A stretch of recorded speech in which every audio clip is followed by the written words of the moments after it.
Hello and welcome to another episode of Cognitive Dissidents. As usual, I'm Jacob Shapiro. I'm a director of geopolitical analysis and a partner at Cognitive Investments. Rob's here for our weekly chat. We recorded a day early on Wednesday, September 28th, but this will still come out on Friday morning. I will be on an airplane on my way to my cousin's wedding on Friday, so that's where I will be. Geopolitics has been changing so fast in general that if anything crazy happens in the next 36 hours before we post this, I still think a lot of the stuff that'll be in here will still be relevant, but ask your forgiveness if anything crazy does happen. That's the pace of events right now. So rate, review the podcast if you haven't already. You can write to me at jacob@cognitive.investments to learn more about what we do at CI or with questions, comments, concerns, feedback about the podcast. Otherwise, cheers. Have a great one. See you out there. Cognitive Investments LLC is a registered investment advisor. Advisory services are only offered to clients or prospective clients where Cognitive and its representatives are properly licensed or exempt from licensure. For additional information, please visit our website at www.cognitive.investments. The information provided is for educational and informational purposes only and does not constitute investment advice, and it should not be relied on as such. It should not be considered a solicitation to buy or an offer to sell a security. It does not take into account any investor's particular investment objectives, strategies, tax status, or investment horizon. You should consult your attorney or tax advisor. All right, we're recording a day early. It's Wednesday. Absolutely beautiful day here in New Orleans. Rob, how's it going? Very good. Very good. How are you doing? I'm doing okay. I had both my COVID booster shot for Omicron and my flu shot yesterday in both arms. So I'm I'm feeling it. Not that I want to complain too much about it, but I was wondering because we have these mRNA COVID shots right now. And I was wondering why we don't have mRNA flu shots yet, because that seems like a thing. So I was looking online, and apparently Pfizer announced they're in phase 3 trials for these mRNA flu shots. But that could be interesting because the current flu shot's only 40% effective, and sometimes they get the strain completely wrong. I don't know. I think it's worthwhile to just remember how revolutionary the COVID vaccines were and how it might change like aspects of our life. And it also, I think, points to how like the U.S. regulatory agencies are not ready for kind of the stuff that's happening. Like it's good to be safe, but like this mRNA vaccine stuff, does it need like clinical trials that take many, many years? Like they had the design of the COVID shots within a month or two of like having gotten what they needed out of the virus and stuff like that. So I don't know. That's been on my mind. Before we jump in, Rob, I think we should also say or unless, did you want to say something about that? I was just going to say, on the subject of bureaucratic foot dragging, we might talk about the permitting reform or the death of the permitting reform in the context of the U.S. Yeah, that's so. And listeners, you can be forgiven if you haven't been tracking this because there's literally been so much crap happening in the world. But Joe Manchin, the nominal Democrat from West Virginia, sort of made one of his key things was that he, in order to sign on to some version of I guess it's not Build Back Better anymore. They're calling it Inflation Reduction Act or something like that. But he wanted this permitting reform that was going to be able to, I guess the idea was to cut a lot of the red tape. So projects that are related to energy, which West Virginia, the coal mining portion of the country, he was hoping that some of that permitting stuff would happen. And it didn't. It basically got jacked out of the bill, the short-term government funding bill on Tuesday. And I don't know. Manchin said that he didn't feel the government should be shut down over politics. That was his line on that. It's kind of hard to argue with that. But getting out of the weeds politically, I think your point, Rob, and we were talking about this before we got on, is that we're just not good at building stuff in the United States anymore. And that's at the micro level to, putting an awning over your side door. I'm not speaking from personal experience at all, to, creating these larger energy projects that are actually going to help the United States move into the future. We're just bad at all of it. And not only are we bad at it, we're not setting ourselves up for success in the way that the government is approaching these things. It all gets bogged down in domestic politics. Yeah, just to put that into context as well, I just read over the weekend, we were doing some research on this, and there is currently 700 gigawatts of solar capacity now waiting in the planning or permitting stage. So that's projects that are waiting for interconnection to the grid, waiting for permits, waiting for permission. And to put that into context, the total U.S. electricity production capacity is 1,150 gigawatts. So we're talking 65% of the total current amount of production somewhere in the pipeline, but not going through, which is huge. Yeah, and it is, and it's particularly another thing that I thought was kind of amazing in the short term bill that extended government funding until December 16th. So I assume we'll have another, especially once we see what happens with the midterms, we'll probably have more wailing and gnashing of teeth about keeping the government open. But they approved another $12 billion in emergency cash for Ukraine, which makes a ton of sense. Like, Ukraine is a major foreign policy victory for the United States. Like, for once, the United States is getting what it wants out of a situation, and it really doesn't have to lift a finger. It isn't risking U.S. lives and soldiers. It just has to write some checks and send some what are for us dilapidated and obsolete old weapon systems, but which for the Ukrainians are making all the difference. Like, I'm not poo-pooing the $12 billion to the Ukrainians, but in the bill was also a temporary funding patch that had $1 billion for heating assistance for low-income families in the U.S. and 20 million versus 12 billion to help address the water crisis in Jackson, Mississippi. And I mean, I've got some family on my wife's side in Mississippi, so it gets a little personal, but there's a mismatch there where the United States thinks, oh, we can throw 12 billion at this Ukraine situation, but we're only going to throw 20 million at a U.S. city that didn't have potable water. That there's some disjuncture there, and this has been happening in the United States for a long time, where we're willing to go nation building in Iraq and Afghanistan and all these other things, but at home, like, we're behind when it comes to infrastructure projects. There's the one thing I was hoping for out of the Trump administration was that all of Trump's things about roads and bridges and infrastructure, I was hoping he was actually going to follow through on that. And that was one of the only things he didn't follow through on. So I don't know. There's just a lot there about the United States not being able to keep up from an infrastructure perspective. If I'm playing devil's advocate with myself, the flip side of this is that it's hard for, I think, people like you and me, Rob, who are analytical and just like want progress to proceed on a linear level. Like, let's just make things better over time. And that's not how U.S. history works. Like, it's a boom bust cycle. So we go through these periods where we're complacent and we argue with each other and we don't do anything, and then something happens, and we do a 180 and we go full 100%, 150% on fixing everything. So I'm thinking in particular of like the Sputnik moment in the 1950s and the space race and how much the United States achieved in just a span of a decade. It would be nice if we could like spread that out over time rather than doing that in these big pushes. But that's not the way the economy works. It's not the way markets work. Well, I guess it gets back to some of our earlier discussions about Europe and how they've felt the crisis at their doors, and it's spurring them to do things that we are not doing here because we don't feel the same sense of urgency. Yep, that's as good a segue as any. Before we segue to it, though, I just want to say I was thinking, I think of you often, Rob, not in a weird way, but I was thinking particularly of a trip we took, what was that, a year and a half ago, 2 years ago, where we were in Miami and we drove across Florida over to Naples to meet some potential clients and friends and contacts and things like that. One of the first times I think we actually spent more than I think it was one of our first times spending time in person together, that drive, wasn't it? Which I think so. Listeners, if you're looking to learn something about someone, going down to Florida and driving across the state of Florida there's not a lot there. If you really want to get to know someone, that I would highly recommend it for speeding up the getting to know you process. But just to say, Hurricane Ian looks really scary. So if you're listening to this in Florida, I hope you've gotten out of Florida. I hope you're safe. I hope your houses are safe and your infrastructure is safe.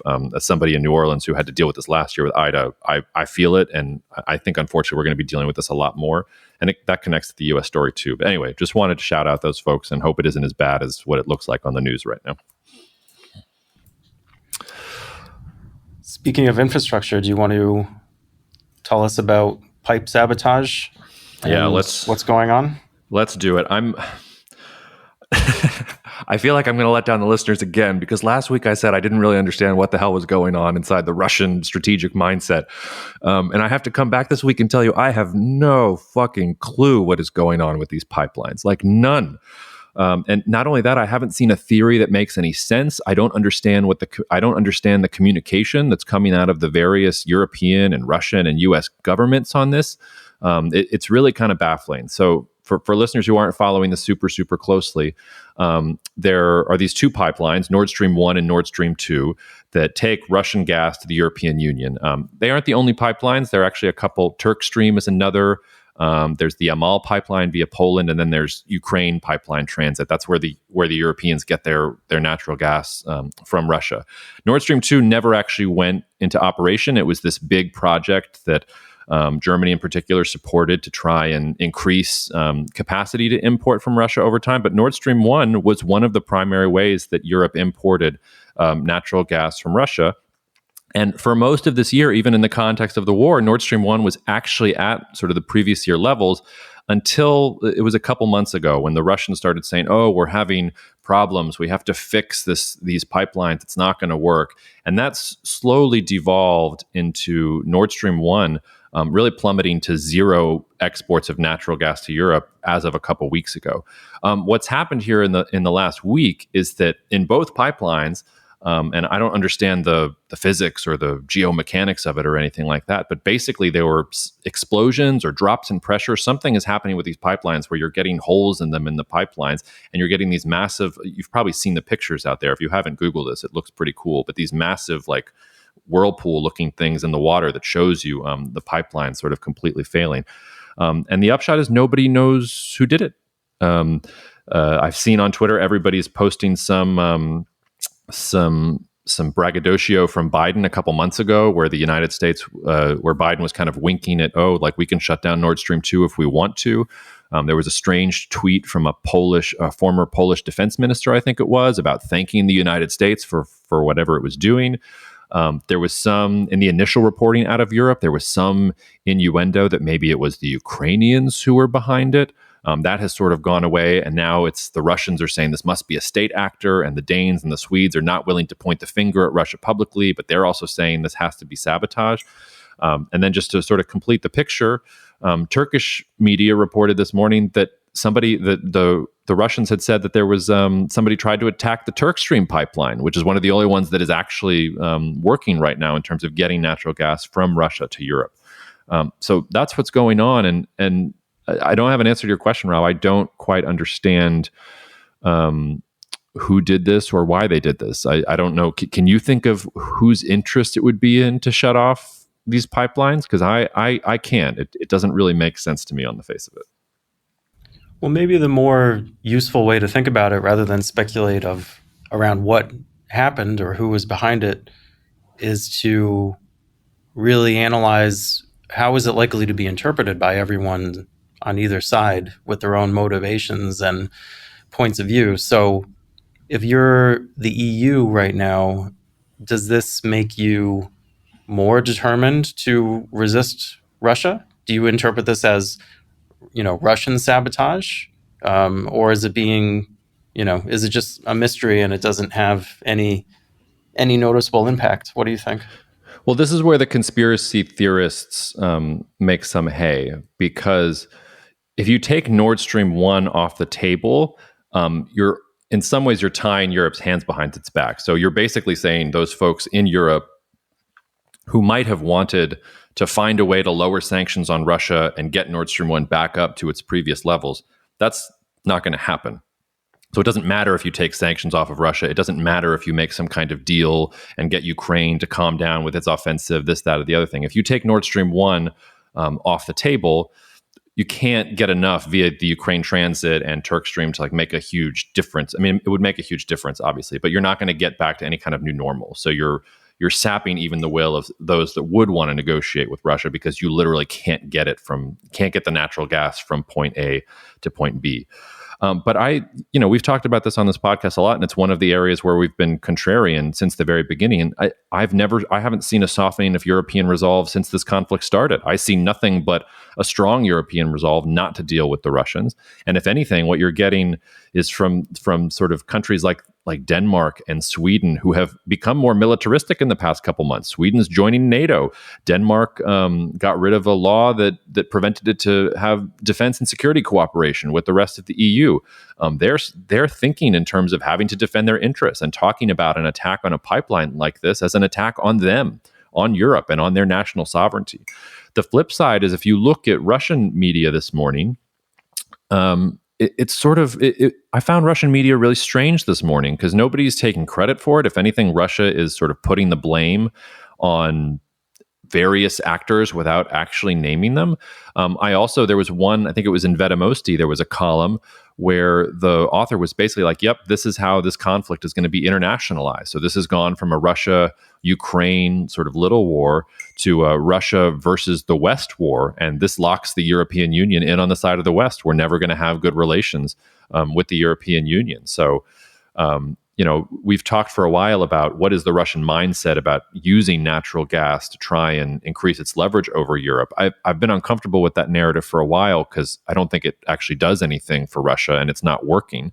And I can't believe that the Russian sort of establishment is that they're going to keep doing the same thing over again, expecting different results. But I also don't have an explanation for what else they could be doing. So if that's Russia digging in and trying to put pressure on Europe, we're just going to get to a situation where Europe and Russia aren't going to have good relations. And Europe's not going to import gas from Russia. And they're going to have to go to the nightmare scenario where a complete or a close to complete gas cutoff means they have to turn to nuclear. The Germans are restarting nuclear plants. They're going to have to buy coal from Indonesia. They're going to have to sort of scrape by here in this next winter before they can get to some level of energy security. And yet, on the same day, I noticed we had on our research platform internally that this Baltic pipeline was just completed, which I knew nothing about. I don't know if you could give the background to this and how it fits into the puzzle. It wasn't sort of on the front of my mind either. It's been, dear listeners, think of a map. This is a pipeline that is supposed to connect Norway to Poland. And it's something that has been talked about for literally decades. I think 2001 is when your favorite Danish oil and gas company, it was then known as Dong, Rob. I believe they've changed their name since then because they don't want to be known as Dong. They first started talking about this pipeline, and it sort of got shelved for a while because of the economic feasibility, and then it got revived around 2007. Then you get the 2008 financial crisis, so things get a little bit weird in terms of financing for things. But basically, Poland has been wanting to diversify its energy exposure away from Russia for a long time because Poland has never trusted Russia. Poland has been saying for years, you can't trust the Russians. They are coming for us. We need more defense. We need U.S. military bases here. We need the European Union to stand up to the Russians. And the Western European states, namely Germany and France, have always sort of poo-pooed the Poles. They've said, don't worry about this. This is not the 20th century anymore. Like, we have to deal with Russia pragmatically. We can't isolate them. This is the wrong approach. Nord Stream 2 was basically Germany going long on cheap access to Russian gas. They wanted more Russian gas because they thought that they could deal with Russia in the long term. And that was something that multiple French governments supported as well. So this Baltic pipeline coming online, which I think it's going to come online a few months ahead of time. Imagine that, completing something a little bit ahead of time. We're talking about maybe 10 billion cubic meters of annual capacity, which is not a huge amount, but it's something. And that's the sort of situation Europe is in right now. In the sit rep for our clients and readers last week, I sort of mapped out, okay, like I think it's 150 Russian BCM they're going to have to replace. Here are all the jigsaw puzzle of where they're going to have to get it from in the rest of the world. And it's uncomfortable, and it sucks that you have to get it from 10 different places. But in that sense, the Baltic pipeline is also just, okay, here's an answer for where 10 BCM is going to go, and it's specifically 10 BCM to Poland, because that's the other part of the natural gas story. Even though LNG makes gas more easily transportable, it's still really hard for some of these states in the interior of Europe and Central Europe to get the LNG. Spain, for instance, has a bunch of LNG terminals, has the most LNG capacity I shouldn't say a bunch of LNG terminals. Spain has the most LNG capacity to import in the European Union, but it can't actually transmit that to countries like the Czech Republic or Hungary, which are so dependent on pipelines from Russia and on that natural gas. So it tells you something about Poland betting right, sort of in the long term strategically and from geopolitics, and Germany betting wrong. And it will help. It might be a small amount, but Europe needs all the help it can get. It will help Europe a little bit in scraping together the natural gas it needs to get through the winter and beyond. And I put on our research platform earlier this week. I mean, I'm increasingly interested in what's going on in Poland. This is something that my old boss and partner, George Friedman, this is one of the things he was absolutely dead on. He'd been talking about the role of Poland for decades. And I remember when he first started saying things about Poland being a significant power in Europe, he got laughed at. People didn't take him seriously. They are. And they have been sort of behind the Ukrainians the whole time. They've been right about the Russians the whole time. And now Polish companies are lining up, looking at what's happening in Ukraine, and they want to help rebuild Ukraine, which would be very good for a lot of these Polish industrials and things like that. And considering Polish markets have gotten absolutely clobbered along with everything else, that's an interesting sort of back play if you think Ukraine's going to go continue to push the Russians back. So I rambled a little bit off course, but that's what the Baltic pipeline makes me think. It makes me think Poland bet right, Germany bet wrong. And it's just another sign that Europe's going to find a way to cobble together the gas supply that it needs, I think, to get through the next 8 to 12 months. The more pressing issue for Europe, to the first part of our conversation today, is can they cut the bureaucratic red tape? Can they get the money where it needs to go to invest in all of this, new age energy projects that they're talking about? Because if we get to next summer and they haven't been able to do that, I don't know how many years you can sort of cobble together this kind of thing, and then energy prices are going to be high for a long time, and the advantage of the switch isn't going to happen. So I'm rambling a little bit, but hopefully that answered your question. Well, just yesterday, President Macron was in Saint-Lazare on the west coast of France, inaugurating a new offshore wind facility, and making the same complaint that this was something that took 11 years to finish before it got through the permitting and environmental review. And he was calling for an acceleration of all of that, and citing all of these issues of national security as being, of paramount importance. Let me ask you, so before Russia-Ukraine, I think it's fair to say that people thought of the EU in sort of three groups. There was the northern group, which were the sort of stern fiscal disciplinarians. There was the southern group, which consisted of Italy and Spain and sort of France as well. And then there was the eastern group of Poland and Hungary and those nations sort of doing their own thing. How has Russia-Ukraine changed that balance of power between Poland, Hungary, and the rest of the EU? Do they have more leverage than before? And if Ukraine is able to remain independent in some form and sort of enter the calculus in a way that they didn't previously, how does that change that balance of power also? Yeah, that's a good question, and it's a good segue into talking about Italy's elections too, but maybe we'll do that on the back end of this. I think the first thing that we can say that it's done is that it has really kneecapped the cooperation between Poland and Hungary, who have been the redheaded stepchildren of the European Union now for years. They have conservative, nationalist-leaning governments. They didn't like immigration. They didn't like Brussels telling them what to do. They felt like all the rules being made in Brussels benefited the stronger powers like Germany and France. It didn't actually take them into account. And Poland and Hungary were the two countries making common cause to kind of push back against that. Poland and Hungary aren't on the same page anymore because Hungary, even more so than Germany, bet long on Putin and bet long on Russia. They thought that you needed pragmatism with Russia and that Russia was going to be a partner and that Hungary was going to do well because it was going to be sort of the European interface with Russia in that sense. They're not on the same page anymore. So you have this schism, I think, in that Eastern European bloc. They're not necessarily on the same page anymore. They are still about Brussels, but they have such differences between them that maybe you don't have that level of unity on opposing some of the things that are coming out of Brussels. The second thing, though, and this gets into sort of the Italian election, which is the Italians just elected this woman. Her last name is Meloni, and I'm forgetting her first name because I haven't had enough coffee yet today. It's Giorgia. I'm sorry, Italians, if I'm mispronouncing that. And she's sort of your classic center-right, I shouldn't say classic center-right politician, but she's very center-right. She's talking about immigration and gender identity and all of these sorts of things. But she's a new breed, I think, of of center-right politician because she wants nothing to do with Russia either.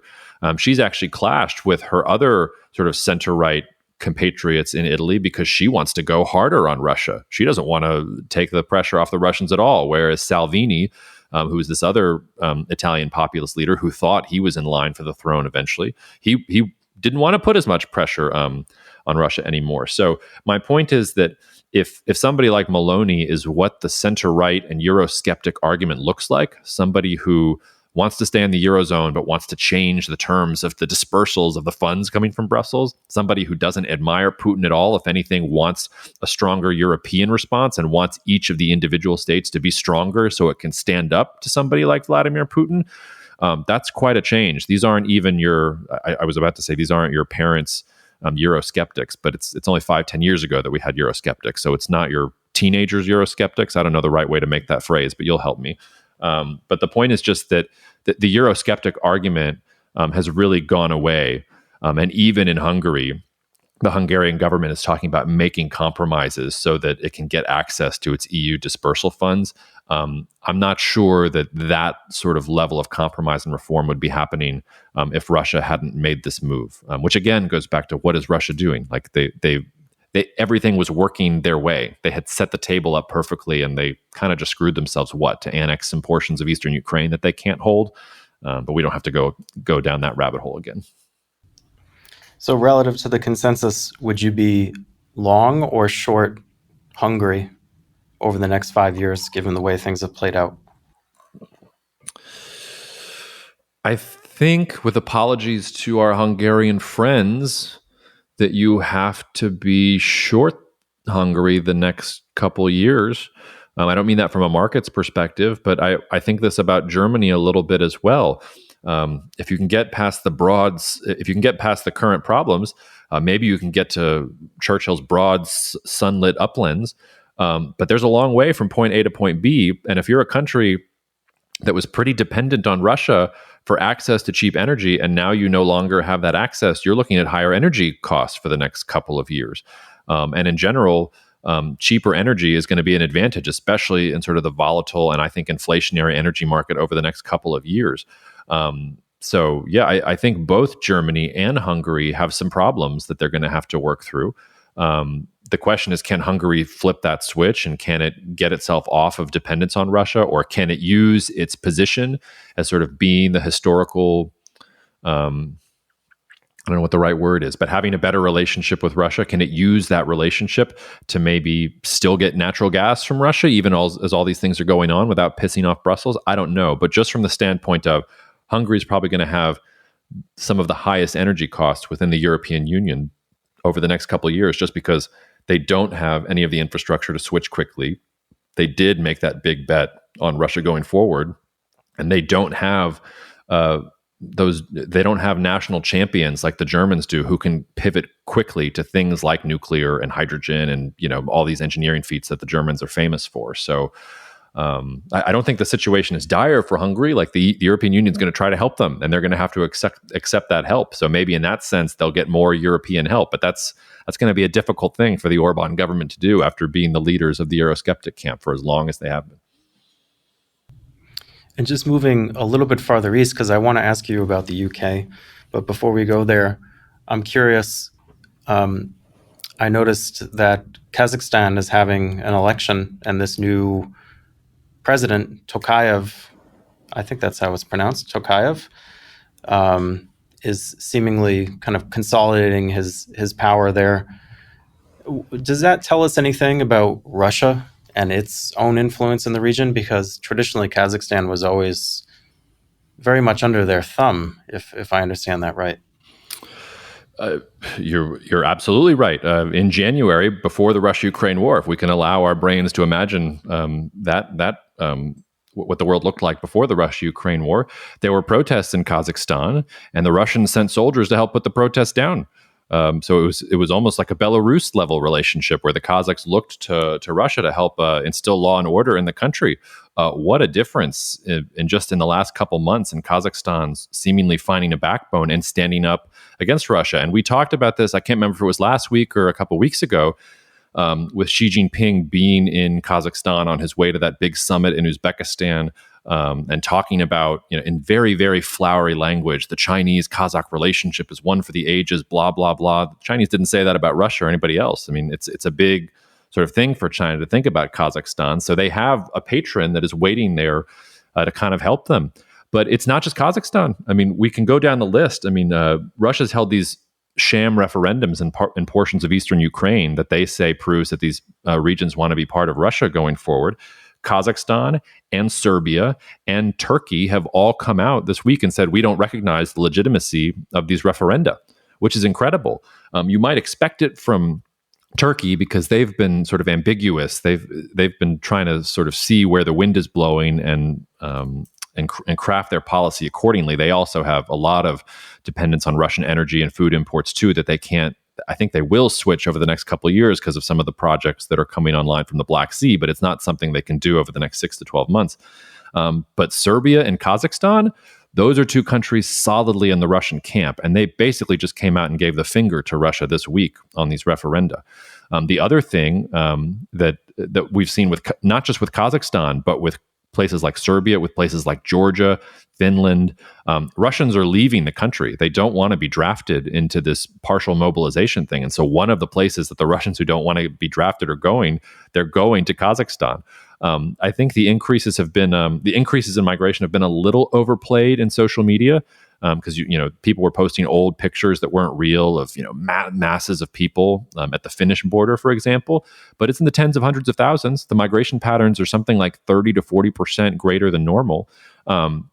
That doesn't maybe tell you anything about Russia itself. It tells you that sort of the people who were most critical of the current Russian government, they're trying to get out, but they're going to places like Kazakhstan and places like Georgia. So you're getting an influx of the people who are probably the most anti-Putin, so much so that they want to get out of Russia right now, flooding a system where there's already that doubt in Russia. So no, I whether it's Kazakhstan, whether it's Georgia and Armenia, whether it's Eastern Europe, whether it's the Balkans, whether it's the Middle East, where the Russians propped up the Assad regime, in Syria, all these places where Russia was fooling around before. The worse this war goes in Ukraine, the longer it goes on, the more you're going to see these defections from countries that were nominally in the Russian camp. And the question is, I think the question really is, do you get defections from within Russia itself? Do parts of Russia like Chechnya or Dagestan or parts in Siberia where there have been such unrest against this mobilization, do they try and break off themselves? The Russians are not going to try to allow it, but they can, those portions of Russia today can look at what Kazakhstan is doing and what Kazakhstan did after the fall of the Soviet Union and say, well, there's a blueprint. Like we want our independence too. So no, I think you're dead on. The last thing I would just say is this goes to show you that you really, and we learned this with Zelensky too, you can't underestimate or know things about an individual politician. Everybody said this to Tokayev. I don't know how to pronounce his name. Everybody said he was sort of a paper pusher, a bureaucrat who didn't have any sort of vision and would definitely continue the Nazarbayev clan's designs and control. He's shown himself to be a very, very savvy political operator in the same way that Zelensky has shown himself to be a very, very brave and effective leader in a war, which you wouldn't think a career in comedy and television would have prepared you for. So just goes to show you not to underestimate individuals and how individuals on these short time horizons can actually really affect geopolitics in major ways. Speaking of individuals in that part of the world, you mentioned Xi Jinping. What's up with the coup rumors that were flying around this week? Do you have any thoughts on that? Thank you for teeing me up there so perfectly. I'm going to get on my soapbox here, guys. I don't get up on my soapbox very often, but I'm getting up on my soapbox, in part because I had at least 3 or 4 different people text me at odd hours of the night over this weekend. Y'all know who you are, and please continue to text me with these things. I'm not saying this to throw shade at you. I want you to send me things when they're on your mind.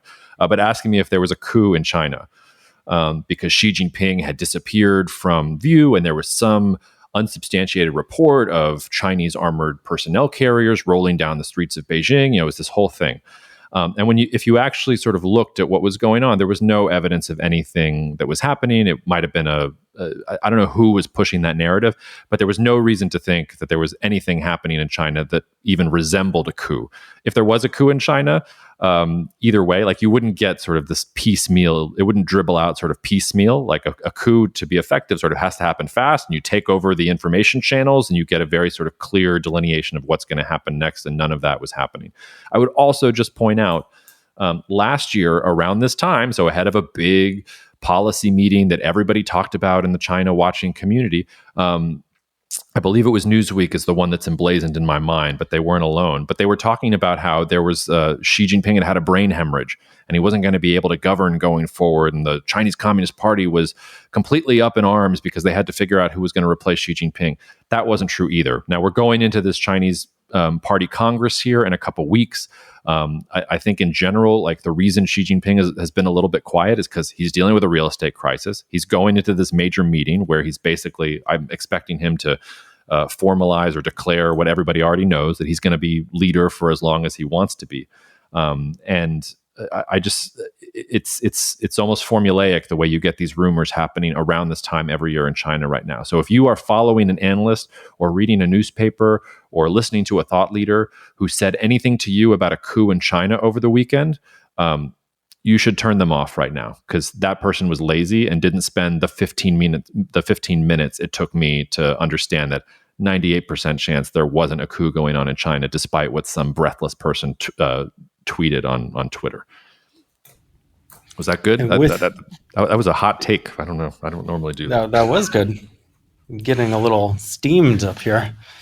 And with the meeting coming up in a few weeks' time, we've spoken about the housing crisis in China, how this is the biggest story in economics and markets that no one is talking about. Forget about currencies, forget about the Fed, forget about the British pound. This is really the hinge of what's happening over the next few years in the global economy.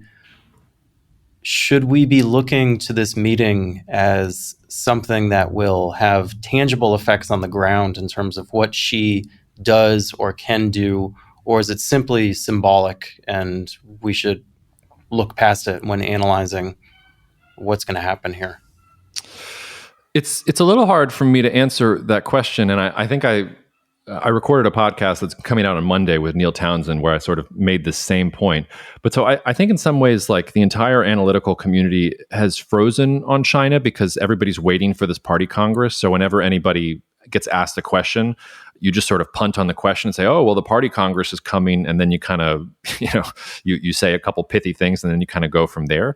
But I do think China's a little bit in a holding pattern. I don't know for a fact that the Chinese Communist Party is sort of holding back all of its things in reserves before the meeting. It doesn't really make sense to me for them to do that. The yuan has been declining a little bit.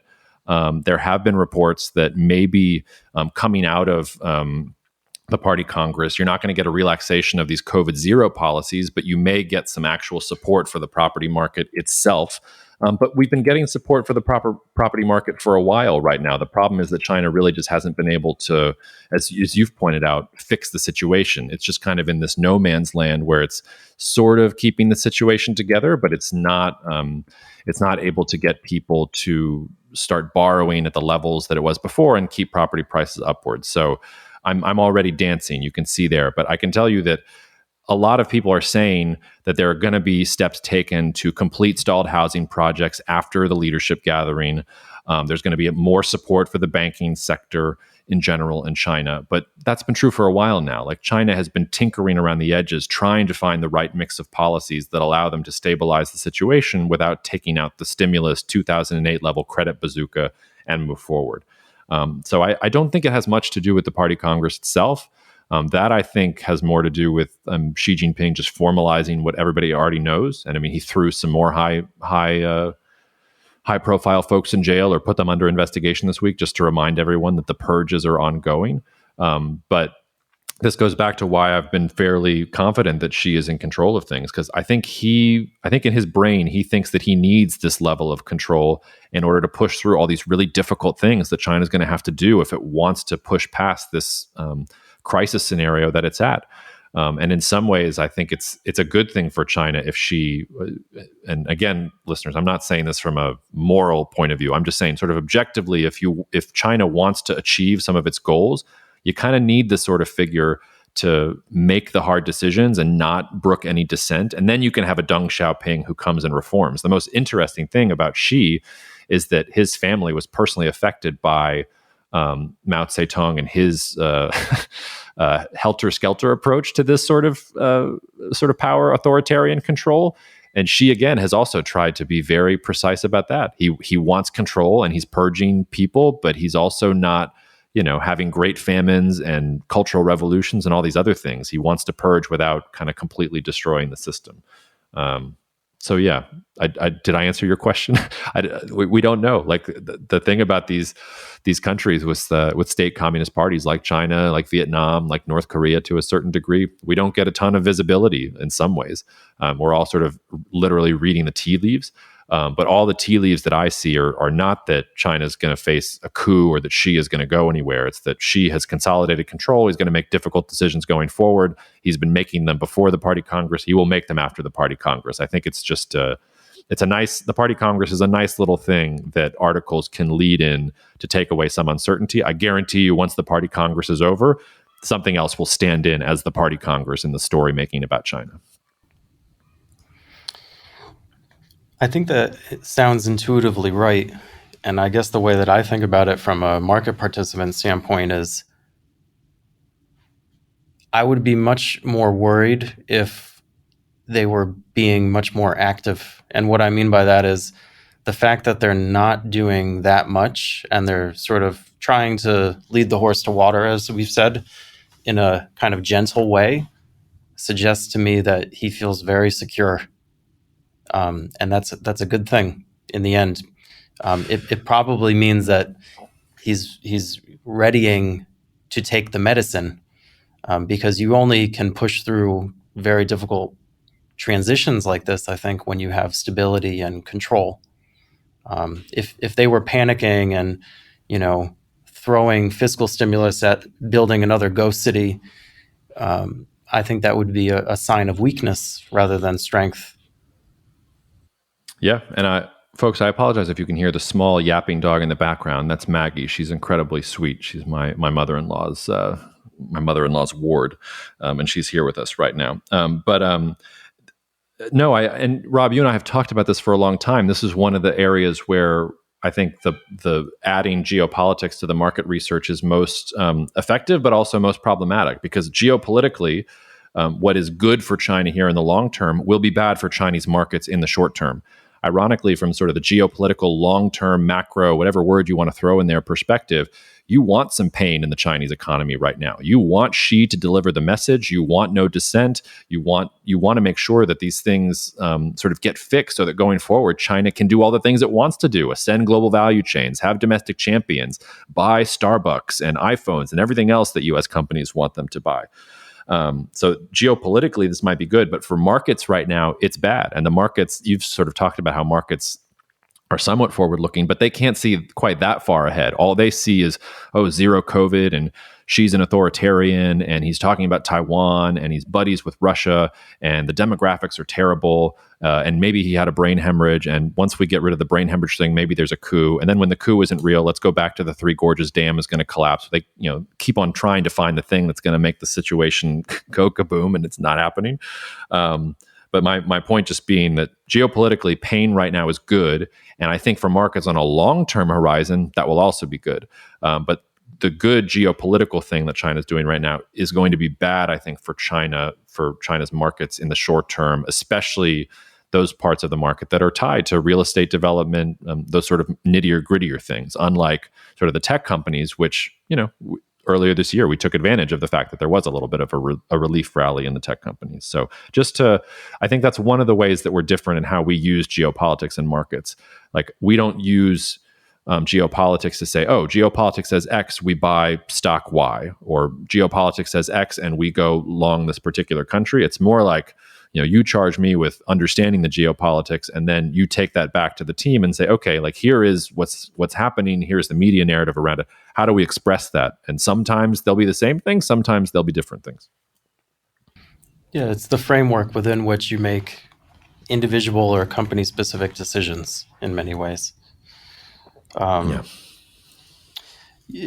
Maybe this is a bad comparison, but I think of the comparison between what's happening in China now and sort of the medicine taking. Even though if China had a representative government, I cannot imagine that they would be willing to incur the kind of pain that's necessary to rebalance the economy. And the natural contrast is to what's happening in the UK right now. We talk about this notion of, you know, democratic regimes need price signals to signal like, hey, now it's time to change because the policies are not working. You need a sense of crisis to develop before something big tends to change. And that's an interesting contrast with what's happening in China. Because, they see that there's a major problem, but no one's holding their feet to the fire. They have to recognize that it's a major long-term risk to their own power and deal with it accordingly, which is always very tough. You're right. And this is one of this gets into I think we've danced around this before on this podcast, but this gets to the democracy authoritarian argument. I remember arguing with Andre, who's been on this podcast before, Andre Sushentsov. Sorry, Andre. And I remember talking with him in Moscow at one point, sort of asking him point blank, I don't understand why you put up with this Putin regime. And, he sort of laughed at me and said, look, like Russia is not the United States. We're a vast country that traverses all this territory. Like our political experiment is different than your political experiment. What happened in North America with the Mississippi River and your bevy of riches and sort of small towns with plantations and things like that just didn't work here. So you have your political experiment and we have ours. And the other flip side of that is, you're exactly right. And we have a perfect example. Like India has over 1 billion people and has a democracy and can't get anything done, and has a GDP per capita that's in line with Haiti, whereas China has an authoritarian government. That really sucks for the Uyghurs and for Taiwan and everybody else who gets caught on the wrong side of it. But it does mean that if the Chinese government wants to do something, it will be able to move it forward in a way that you wouldn't in some of these larger economies. The flip side of that, just speaking from a really cold sort of perspective, is that usually that kills the innovation impulse. And we've seen that too. So in Russia, yes, they were able to become this major energy exporter and things like that, but we're seeing what the innovation impulse dying looks like right now on the battlefield with Ukraine. They've known for decades that they have trouble with command and control and air force and getting communication between your land forces and your air forces and things like that. They couldn't fix it. China, sort of a very similar thing. They are rolling out 5G quicker than anybody else in the world, but they can't make the chips that actually make all the 5G applications and Internet of Things applications work right now because they don't have a system that encourages that sort of innovation. So it's really, you can't really have both. You can have the sort of authoritarian regime that can push that major project forward, or you can have the sort of dysfunctional governance that you have in a place like the UK or the United States. But on the flip side, it creates an environment where people innovate, where people feel where people are maybe more resilient and willing to support a way of life, even if politics and governance is sort of falling short. Now, there are limits to that. Like we've obviously had moments in U.S. history, and there have been moments in British history where the governance is so bad where something has to change. And Britain is certainly flirting with that right now. But that sort of goes into keeping your head level and cold when thinking about politics and its interaction with markets. Because if you just look at China and see Xi, authoritarian butcher, the way Biden talks about him, you're going to kind of miss, you're not going to really understand what's going on in China, and you're not going to make the right decisions with markets, certainly, because you've got blinders on at that point.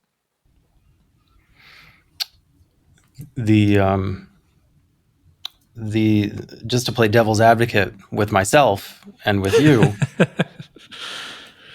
I'm just thinking, you could make the counter argument also, however, that sometimes even though we bitch about, we're not building anything and all this red tape and there's no sense of urgency and the infrastructure is terrible and all these sorts of things, and look at China, they can build a whole 5G network and ultra high frequency transmission lines across the whole country in 6 months, and isn't that amazing? But at the same time, like without that market discipline, without the the mechanism of price and market price to tell you something, sometimes those regimes make huge mistakes. I mean, almost always they do.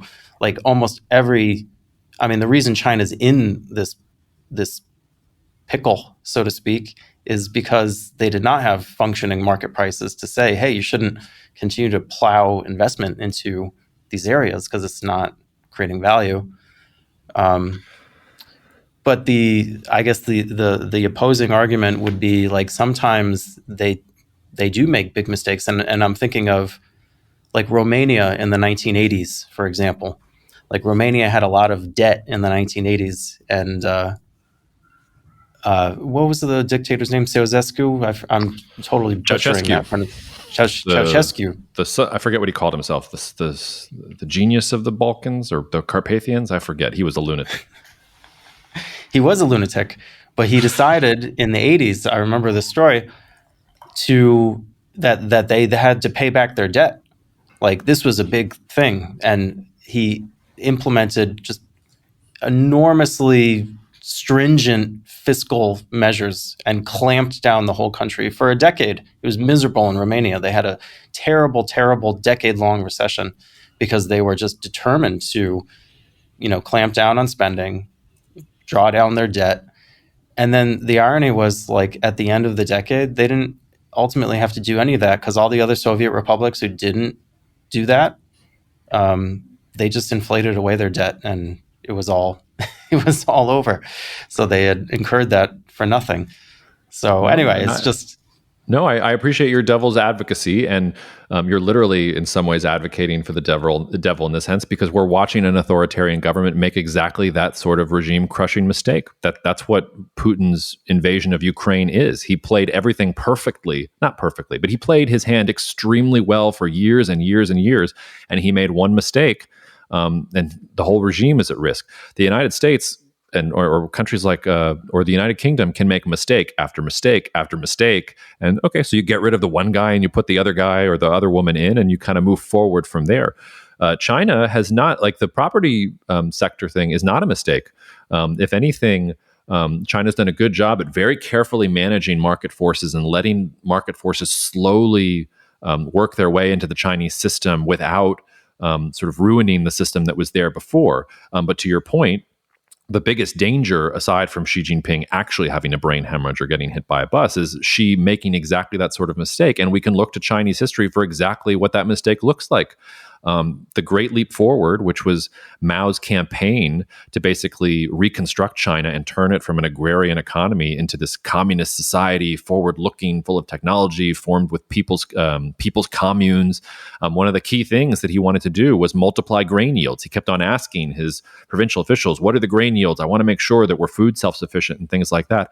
And nobody was brave enough to tell Mao that the yield sucked, because if you didn't give Mao what he wanted, you were going to find yourself in jail or your head cut off or whatever. I don't know what Mao's chosen way of executing his rivals was. I'm sure he had something that he wanted, but the upshot was Mao realized too late that his policies had created a massive famine where something between like 20 and 50 million people died, and he had a second act as a ruler. But he could have very easily fallen, and China could have very easily fallen apart because he made that sort of mistake. It's why Xi Jinping is such an interesting figure, and why it is so important to see what's happening on the local level in places like China. One of the reasons you and I stopped in our tracks with the China real estate crisis was because it looked like local level banks were not lending. They weren't listening to the central government. The moment you get the breakdown between the locals and the central government in China, it's a sign that, okay, maybe the leader is making a mistake, or maybe the sort of the way the system is working is not actually working, because you're getting people saying one thing or the other. The flip side of that is it's extremely healthy in China for a bank to tell the leader of China to say, no, I don't want to be caught holding the bag. Figure somebody else who should hold the bag, because that's not the way things work anymore. I don't want the non-performing loans on my balance sheet. Like, that's an incredible, that's progress from China's point of view, even if they are sort of trying to ease their way out of a Ponzi scheme of a real estate sector. So, but yeah, I take your point there. Like, it's China's always just one Xi waking up on the wrong side of the bed from a major mistake away from the whole system kind of going up in flames. Whereas in the United States and the UK, we have more resilience because of the the representation in the government. It's, people we choose and we can move people in and out. We're running up on time, but maybe that's a good place to leave it, Rob, because I want to do a little bit more research on the pound. And I think we should come back here in a week and pick up this conversation and talk about the UK, because for everything we just said, the UK is a democratic regime that is in danger, I think, of losing that legitimacy. I don't know what the United Kingdom looks like here in 5 to 10 years, and I'm getting increasingly more sort of pessimistic. I was joking to you we should short the pound a couple days ago or weeks ago because I thought we had a little more time. And this, I think, is it's a sort of a more isolated thing with U.S. interest rates and the economy right now. But the UK is fumbling away some of that resilience in the way that there is that incompetence at the top level, in part because the will of the people in parts of the country is not being respected. Scotland didn't want to leave the EU. Northern Ireland didn't want to leave the EU. You're getting these breakdowns in the government is not actually representing what the majority of people in their communities feel like it should be. Well, assuming the UK is still around next week, we will keep people on tenterhooks and get into that in more detail then. Sounds good.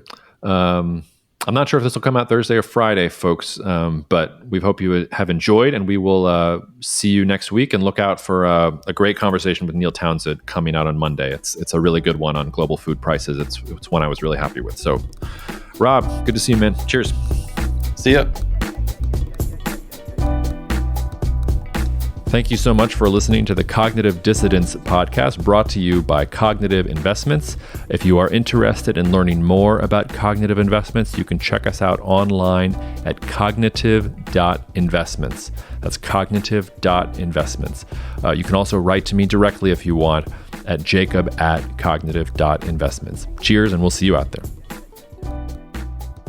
The views expressed in this commentary are subject to change based on market and other conditions. This podcast may contain certain statements that may be deemed forward-looking statements. Please note that any such statements are not guarantees of any future performance, and actual results or developments may differ materially from those projected. Any projections, market outlooks, or estimates are based upon certain assumptions and should not be construed as indicative of actual events that will occur.